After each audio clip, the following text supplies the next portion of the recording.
Good to be with you today about leaving your legacy, stories about homeownership.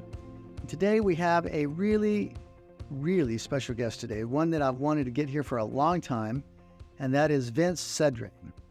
Vince is with Farmers Insurance, and the reason why it's so important for him being with us today is that insurance, especially homeowners insurance, has been really tough. It's been a tough market because a lot of the agencies have drawn back, they've left California, and so what used to be really an easy process of getting your home insured has now become very difficult. And also, Vince carries with him an enormous amount of experience.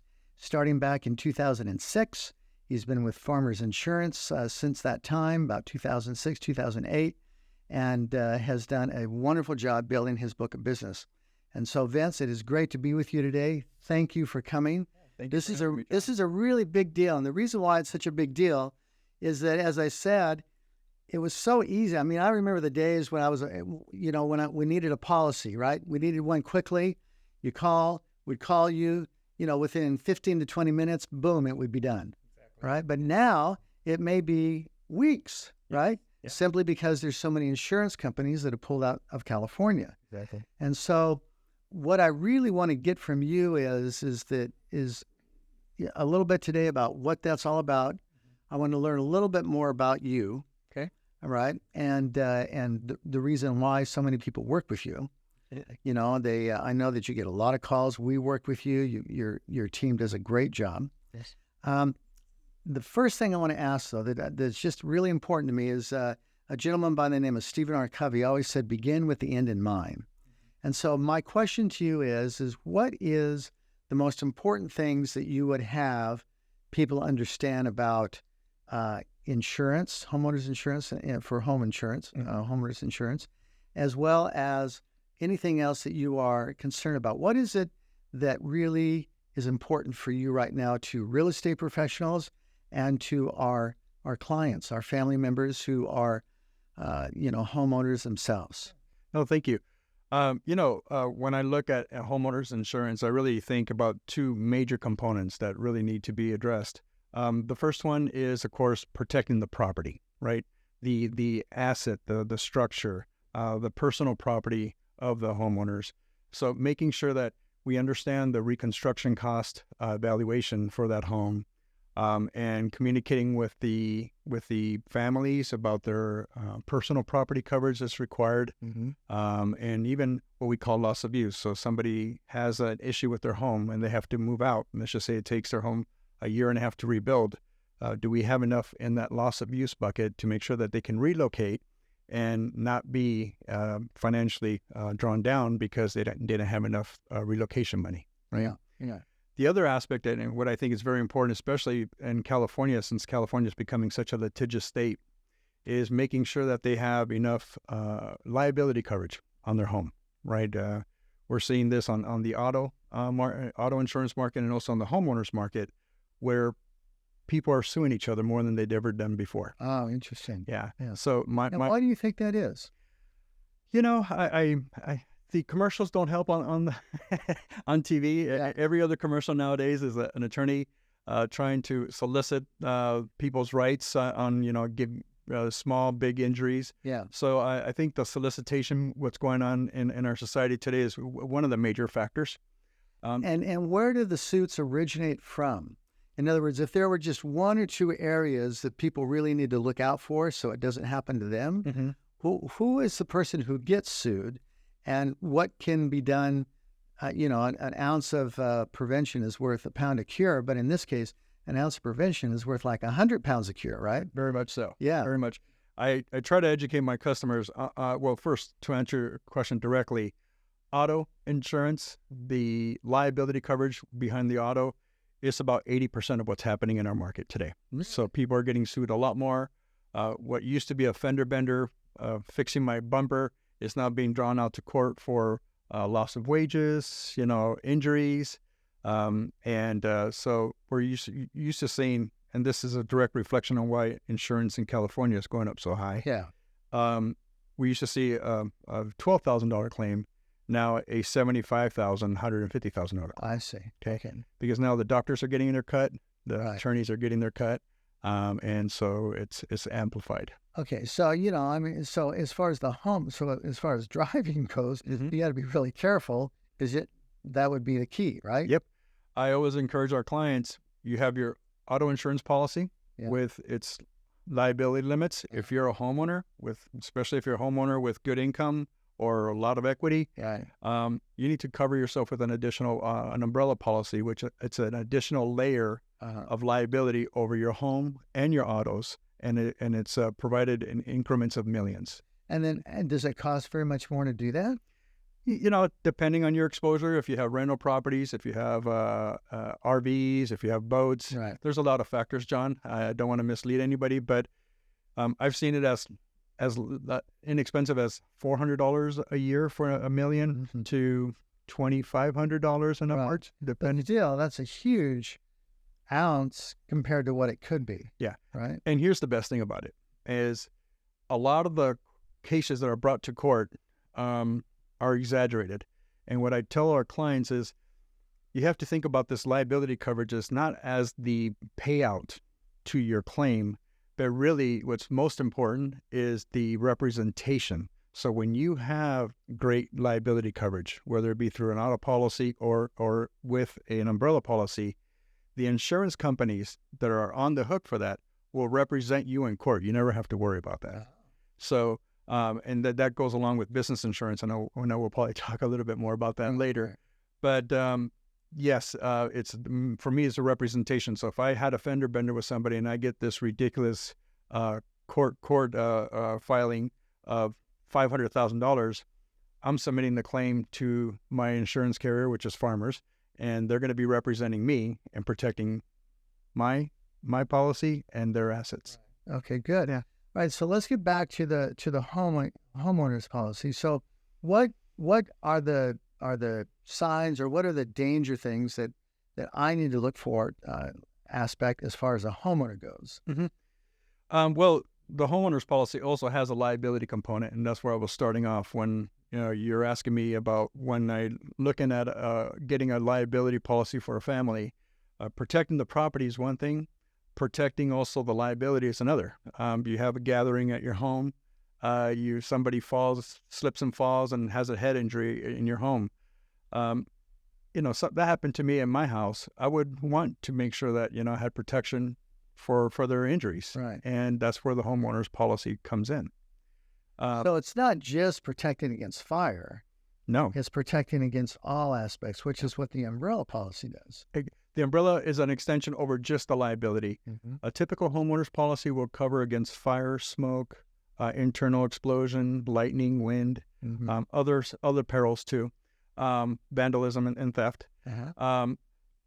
So you want to make sure that as a consumer that you're getting a traditional homeowners policy that has all those covered perils, because there are stripped down policies out there that don't cover theft or don't cover water.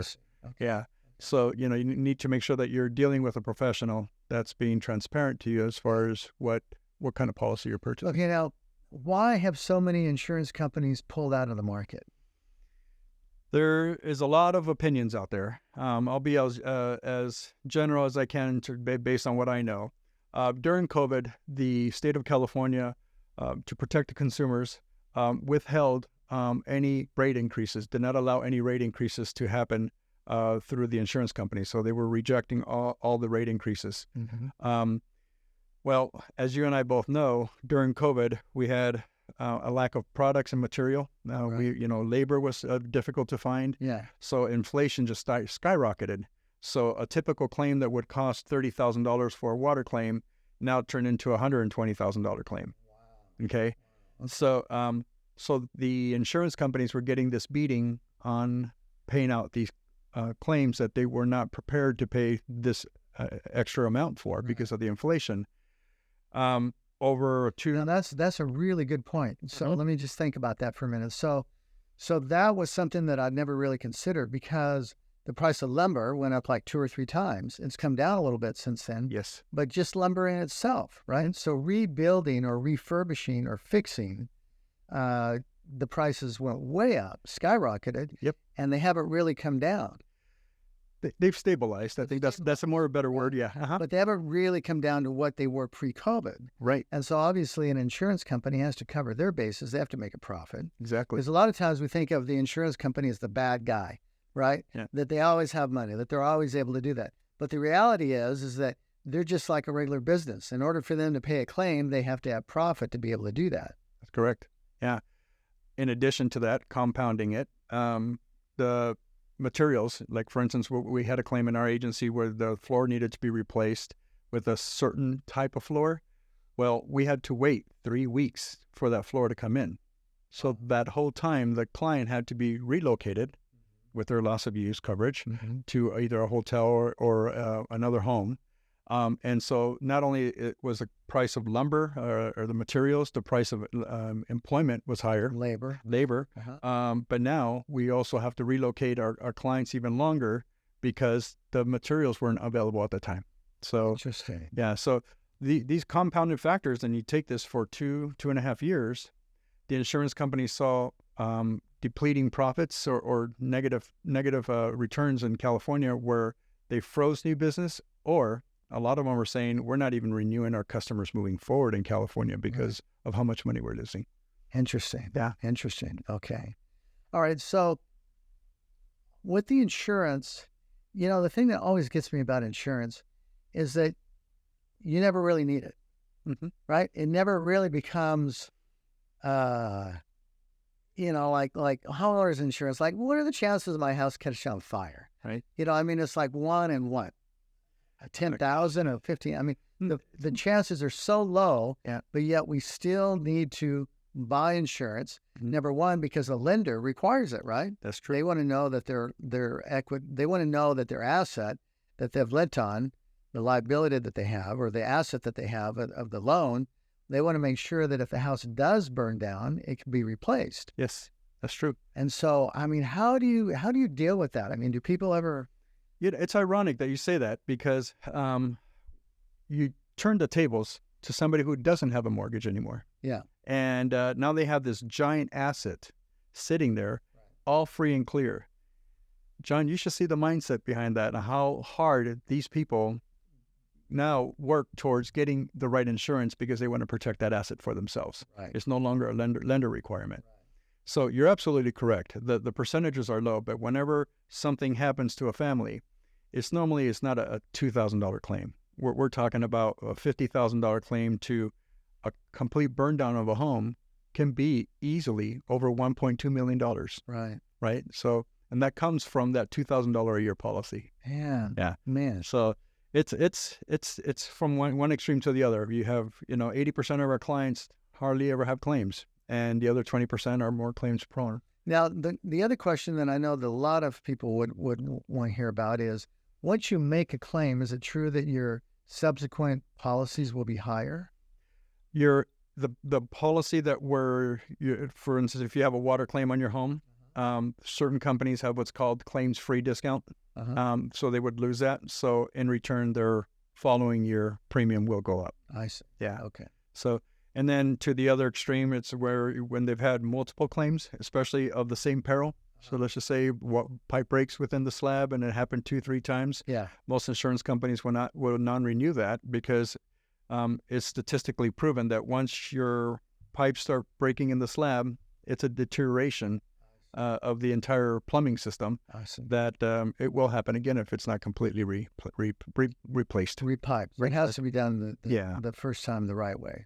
Okay, so does the repair, the fact that it had to have a repair, does that go with the house or does that go with the client? I'm not sure I understand your question. Subsequent. So, as time goes on, does the client get charged more because of the client themselves or because of the property? It's more because of the property. Okay. The reconstruction costs of the homes, the claims history of the home. There are some insurance companies that will follow the claims history of an individual, though. Okay. So that, and the insurance company, due to technology, insurance companies are communicating a lot more about that. Okay. So you may have an escrow that the buyer, the actual home never had a claim, but the buyer had 2 or 3 claims in their prior home. Interesting. And that is now a factor that we need to address. Wow. Yeah. So that's even if they go with different insurance companies, Mm-hmm. because that information is shared. It's shared now. Okay, so that means that as a homeowner, I got to be judicious, Mhm. right? Whenever anything comes up, I got to say, well, can I fix it, or do I really need some help with this? Exactly. Yeah. And I educate my customers when they have small things come up in their home. I educate them about the pros and the cons and let them make their decision on how they want to Okay. move forward. Yeah, that makes a lot of sense. Mhm. Okay, I can understand that. Okay, so now let's get into Vince. I want to hear about you Okay. because your service initiative has been so good. Right. It's always has to do with something about the individual themselves. Mhm. And so tell me a little bit about why is it that you want to give such great service to your clients? Where does it come from? What was there something in your childhood, or what was it when you were growing up? Tell me a little bit how you got into it and Yeah. what made you choose insurance. Well, I got into insurance by default. I was working for a company called ADP, the payroll company, and they turned into more of an HR firm. And part of that HR was offering group medical and workers' comp. So that was my introduction to the insurance industry. I see. Then I was blessed to have an opportunity through Farmers. My entry point with Farmers was not as an agency owner. My entry point with Farmers was as a district manager. Interesting. And I Okay, no, wait, no. Okay. Okay, now, but why was it that you chose insurance? I had a role within ADP, which evolved into not just the payroll processing. It evolved into now offering employers more substance, not just filing a W-2 or providing direct deposit. It went bigger than that. It went Oh, offering comprehensive health insurance for I these see. employees. Okay, so it was comprehensive. Yes, yes, Okay. yeah. It's a complete package. Okay, and then what happened? And then once I got licensed within that role, Farmers Insurance contacted me regarding the district manager role, and I saw the value of insurance from a workers' comp standpoint. I'm like, wow, I could actually come into an organization and be able to provide that plus homeowners and life and business insurance. And to me, it went from a small scope to a big, broad offering. So what was it that attracted you to insurance itself? That's what I'm trying to get. I'm trying to get out from your from the what makes Vince tech? In other words, why do you get up in the morning, and because you're very passionate about your work? Yeah, thank you. There's not I don't know a lot of insurance agents that are really as passionate as you are. Right. I'm sure they're out there, but you're really got something. So where does that come from? Just seeing the deliverables. You mentioned something that it's claims were one in 10,000. I think you mentioned. It's not nearly that low, right? And when you see the deliverable of for instance, when I was working in workers' comp, we had an electrician who really injured his arm. He lost part of his arm in an accident, and you saw the insurance company deliver to the loss of wages, making that gentleman's life as best as possible under the circumstances. And you saw how the money just flowed for medical purposes, for loss of wages. And then you take that to now health insurance benefit and helping the consumer have the right medical coverage in place with the most competitive rates. That's satisfying. You go home and you feel good about yourself. So that's like being able to deliver a check after somebody gets in a car accident or somebody has a hard time. And money, income, a lot of times we downplay the issue of money. But in this particular aspect, nothing is more important because it returns a person back to its pre the way they were. Normal state. Yeah, exactly. Normal state as much as possible. So where does that care come from? When you were growing up or, family, where do you think that comes from? Because that's a really big deal. That's the first time when I've heard somebody say it's the deliverables. It's what it is that they deliver. It's being able to help somebody in their livelihood that they would have never been able to continue their life without it. Right. I mean, it's that important. So where does that come from? I come from a caring family. I'm a caring person. I love to make people's lives as best as possible within my parameters. Okay. and I live life the way I would want. I live life treating people the way I would want me and my family to be treated. So tell me a little bit about what you say about family, growing up in a caring family. I have great parents. I have a brother. I have a giant family. I had Giant, how many? Oh my goodness. Well, it's just my brother and I, but my father had 8 brothers and sisters. My mom had 2 brothers and sisters, and I want to say 15 to 25 cousins. Wow. We're talking, direct cousins. So, it just that family feeling of trying to be good for each other and to each other, is part of who I am. Yeah. And, that's pretty much it. I mean, that made me who I am. So when you were growing up then, you experienced, what kind of experiences did you have growing up? I mean, was it that created this care? Because, apparently you were not the one who went in and banged around and made it hard for everybody. No. You made it so that people could work with each other. Right.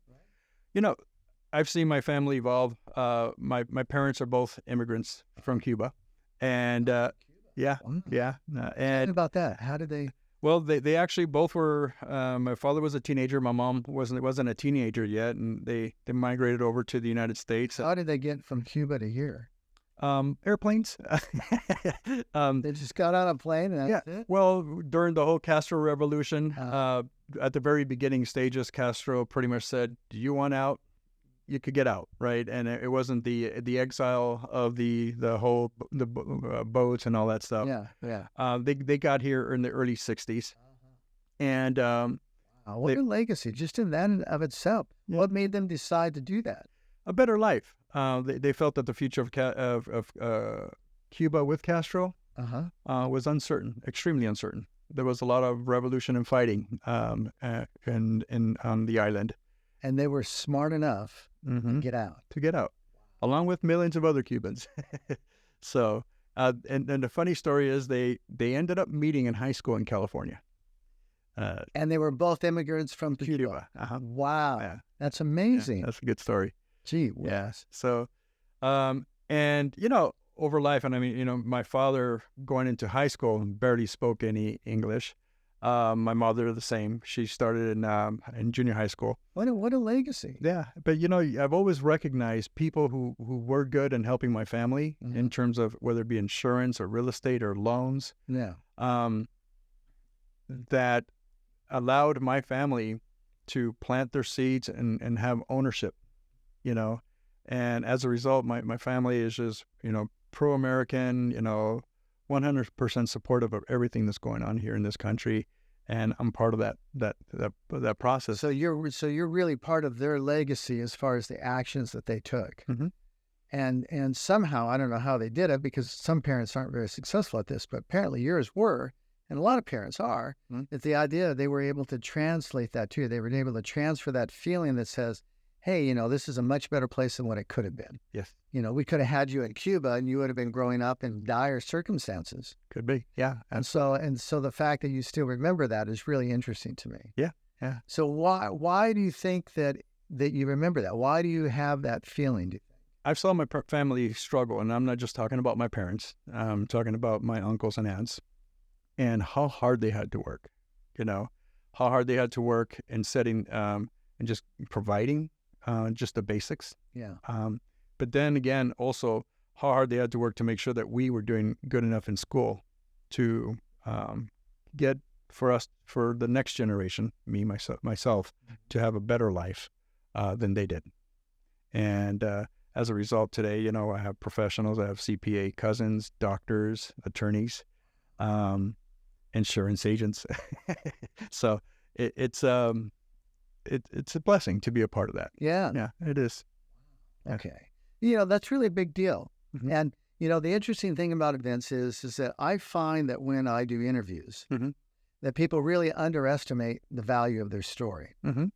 And when they realize their story is really powerful, because that's very powerful, because what that says to me, that you have come from intergenerational roots of those kind of experiences where it's in your body, right? It's not just something you were taught. It was actually something that you experienced. From within.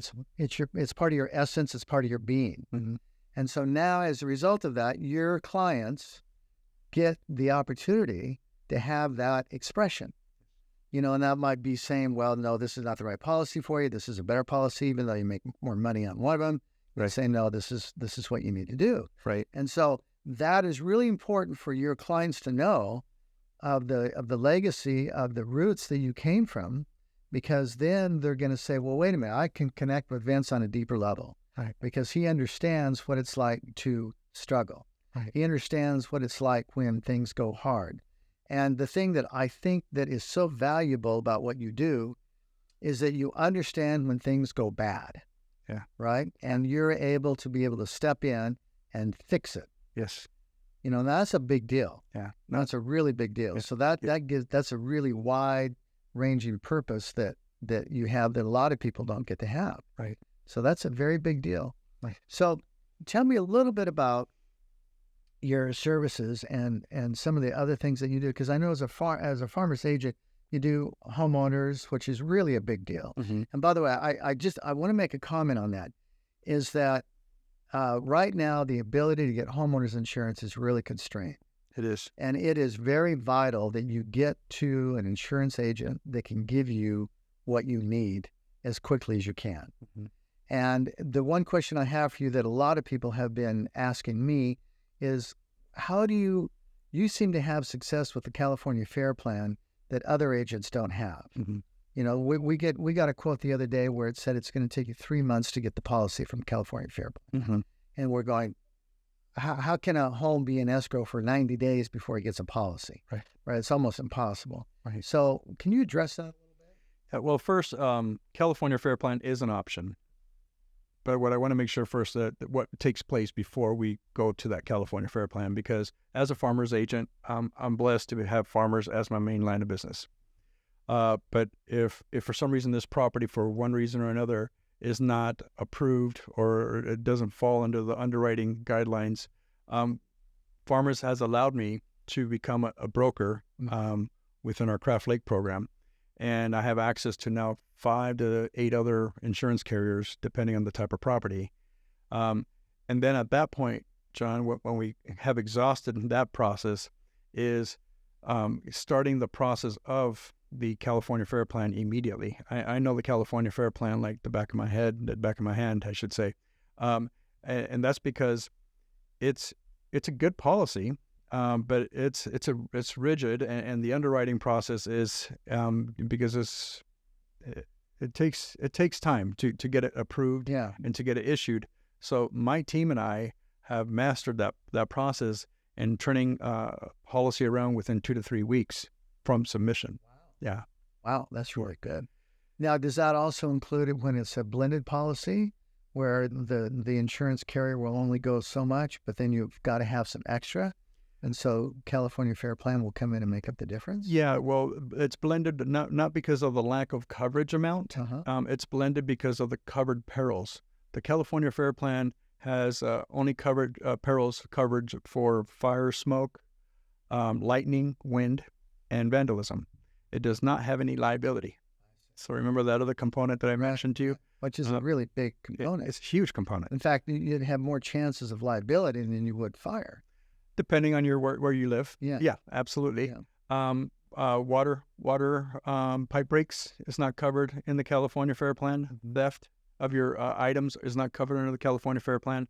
So my job is to educate our customers on why we need to blend what we call the California Fair Plan with a difference in conditions policy to make sure that they're getting as complete of a homeowner's policy as they can between the two. I see. Okay, to make sure that when they call me and they say they have an issue or a claim, something's happened to the family, it's not a matter of whether they have coverage. It's a matter of what policy we're going to address to make sure they get that. I see. In return. Okay, that makes sense. Mm-hmm. Okay, so that gives them the whole umbrella. That gives them everything that they need. Exactly.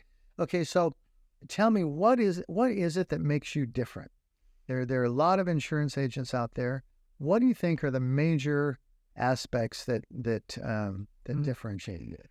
I was blessed. I didn't come into Farmers as a district manager. I mean, as an agency owner. I came into Farmers as a district manager. And that allowed me to oversee the compliance and the mentoring, the development of 30, 35 agents, depending on the time. And I did this for over 10 years. Mm. So And you saw a lot of different agents. I saw a lot of different agencies, and I saw a lot of different results. And so I saw the agencies that were growing and due to positive traits, and I saw the agencies that weren't growing or losing clients due to negative traits. So when I made the decision to want to be able to work with people directly, or my community directly, Yeah. I had this knowledge already, and not because of some book that I read, but the real life stories of the agencies that I was mentoring. So what were some of the positive and negative traits that made up a difference? Number one, be available. You have to be available. And I know that, you're one person, John, I'm one person. I can't be available for all of my clients. And the successful agencies that I saw within our communities were staffed not just with people, but with the right people. And that's hard to do. And what sets me apart today from the normal agencies in our community is I have an incredible team who has the same caring values that I have. And we have all the same expectations as far as how we deliver and when we deliver. Okay. And so that's the number one thing. Number two is, setting the expectations as far as being able to deliver sooner than our average person. And that's a big deal. That is huge for me. That's a big deal because for me, if we have a deal going to the docks, yes, and for some reason, something goes haywire with another insurance company, which we've had, right, we've got to be able to get somebody who can get it so we can close on time. Yes. And, I have some of my team members who are focused 100% on servicing, and I have some of my team members who are 50-50, that when a situation like that comes up, they know that they have to put their other 50% aside and address that urgent matter immediately. So you give them the flexibility to do what they need to do. And they do it well. Yeah. Yeah. I have a couple of ladies who do it very well. Okay. And you were going on. I cut in. Oh, it's okay. I kind of lost where I was going though. But so again, having a quicker response, a higher expectations of how and when we respond, and being available all the time is the two key components that we have. Whenever we see a claim or we have a client with a claim, it's always important that we educate the client on how to submit the claim and what to expect after the claim. And making sure that we stay involved throughout the claims process. Oh, yeah, that's a big deal. So you don't just say you got to do this, fill out the paperwork, and send it in. You actually stay with the client all the way through the process. Yes. Now, because of farmers, okay, and I mean this in a very positive way, because of farmers, a lot of times I know that once I get it to an adjuster, right, I could lean back a little bit and let the adjuster take over. Okay. Now, sometimes there is a difference there's a lack of communication. Sometimes there's a lack of expectations where I would have to step in and either work with the adjuster or work with the client to make sure that we can come together on what that is. So you continue to stay with them even after that. So after the sale, you're still with them. I'm still with them, 100%. We're always, when the cost of insurance, the cost of the dwelling, reconstruction cost is skyrocketing. It's my job to educate the customers that, hey, you might be on the borderline on the low side. This is what I think we should be at. Here's the price difference. What would you like to do? Okay. And then, of course, you've heard this where mortgage companies sell off to other mortgage companies. And it's an ongoing, it's not like it's an ongoing thing where the policies continuously have to be serviced. If we didn't get payment from one mortgage company, why is that? Oh, they sold it to another mortgage company. Let's update the information. It's ongoing. And this is why having a good team in place. So there's a lot of work behind the scenes that we don't even know. You don't know. Yeah. So what were some negative traits you saw when you were? Just not vested in your business. The one-man shows.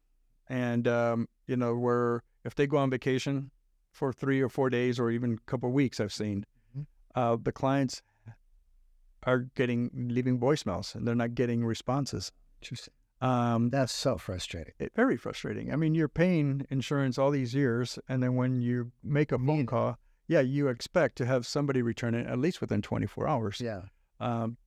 So not being present, not responding in time, not having the right team in place, and I hope I don't offend anybody, but not having your little sister answering the phone, when she's 14 and doesn't know anything about insurance. I mean, I can see if you're mentoring her, but, those kind of things is where you start seeing, as a district manager, I started getting the complaints from the consumers. Oh, okay. Interesting. And then I would address it back to the agencies about how to be a better agent.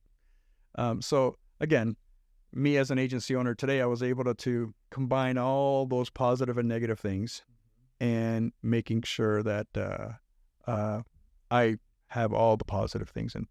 And honestly, I mean, communication with a client and educating them. Even though a lot of clients, John, will say, "I trust you, whatever," right? Right. You say, no. We got to teach you about this first. Well, and some of them don't even give you the opportunity, But I know I have clients that do that too, and I go, no. Let me explain it. Let me make sure I get this so that you really know what's going on. Then you can make a decision, right? That happens more than what you think. Yeah. Yeah, it does. Because I don't know the ins and outs. Yeah. I mean, when I go to a car mechanic, I don't say, oh, no, that doesn't need to be replaced. Yes. I don't know anything about an engine. Yes, right? exactly. I'm going to say, okay, I just need to drive the car. I need to get from point A to point B.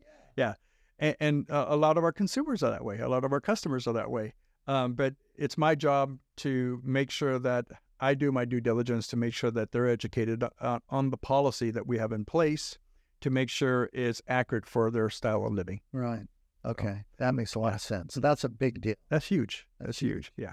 Okay. So what are some other products that you offer? I mean, we were talking about some other things before we started here. What are some of the other things that you... Obviously, the auto insurance, it's the obvious one. Business insurance. Farmers is doing very well with business insurance.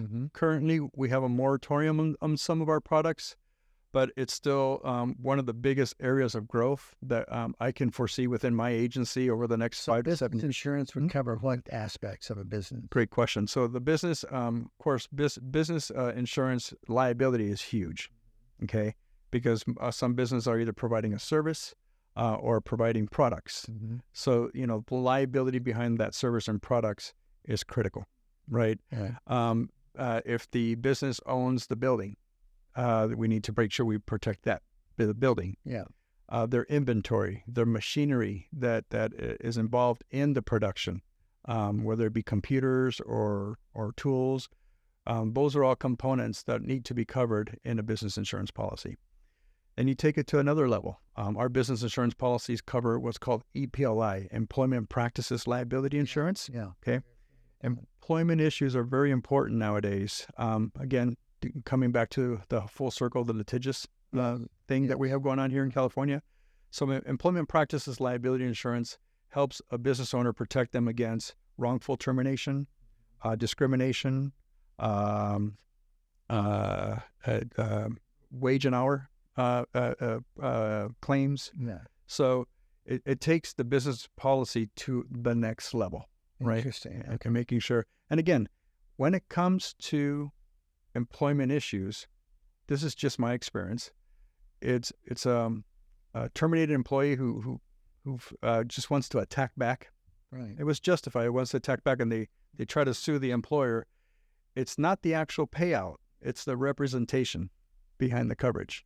Right. So now that business owner doesn't have to stop everything that they're doing and get an attorney to defend them. Case because it's already there. Exactly. Oh, interesting. So they submit the claim to their business and to the business insurance policy to farmers, and then we get representation to defend them in a court. Interesting. Yeah.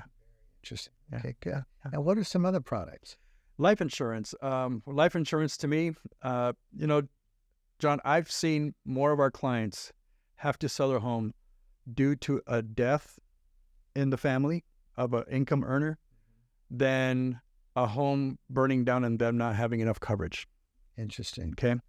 And so that's sobering. That's very sobering. And currently right now, I have a campaign going on with my agency is where my team now we allocate a certain amount of time and reach out to our customers, young and old. We have products for the entire spectrum. Yeah. And making sure that they at least are educated on what kind of products we have available for them to offset that. The bare minimum, I always tell them, have your mortgage covered. Yeah. Right? Have your debt covered. Right. So that way, if the mom or the dad, who, they're both income contributors to the household, whoever is left doesn't have to sell. I mean, they've already lost an important member in their family. Yeah. To lose their home too, or to have to sell their home and relocate, the kids having to go to a different school. That's heartbreaking to see. Yeah. So, and we have different products within that spectrum. So, we have the term insurances, which normally are a little bit less expensive, and they go from 10, 20 to 30 years in terms of insurance, to what my favorite product is, our permanent life insurance product, which is called the Indexed Universal product. Yeah. Tell me a little bit about that. Yeah, you and I were talking the other day about the reverse mortgage. Yeah. Okay. There's a lot of similarities between the Indexed Universal product to the reverse mortgage. The reverse mortgage allows somebody who's done very well within their life and really come maybe to some hardships, or they want a better quality of life. Yeah. And they get a reverse mortgage to leverage some of that equity. Sustain that. Yeah. And have a better quality of life, or overcome some challenges that maybe they're encountering. Yeah. I mean, they've earned it, right, John? They paid down that mortgage. They've stayed on that home for a long time. Why not? Yeah. Well, the Index Universal Life is very similar to that, to where it's a life insurance policy that's in place for life. And you slightly overfund it on a monthly basis. Yeah. So when that person comes to a point where they're now encountering financial hardship, or maybe need a supplement to their insurance, Sure. there is an investment bucket in there that has grown over the years that now they could utilize while they're still alive. Right. They can draw on that. They can draw on that tax-free. Tax-free. Tax-free. Wow, that's huge. Yes. And, It's like a reverse. You can draw on the money tax-free. Exactly. Yeah. And you get to actually, benefit from the investments that you have made over the years. Yeah. And there's a lot of different advantages. The Index Universal can be tailored so many ways for the needs of our customers. That, when I'm doing a presentation for somebody in their late 20s and being able to have, a policy up until they're 60 years old, and you see that, the cash value can be upwards of $500,000 to $1 million, that's great to have. That's great to have, And to me, it's a good product. Again, you have to be able to afford it, right? Right. But it's just a great product. That's interesting. Yeah. I always thought of life insurance as death benefit only, but this one has living benefits and death benefit. Yeah. Yeah. So, very cool. Yeah. And in some ways, you can actually use some of a reverse mortgage to pay for a life policy. Absolutely. Depending on health and all the things that go with that. So that would be an interesting thing to look at. Yeah.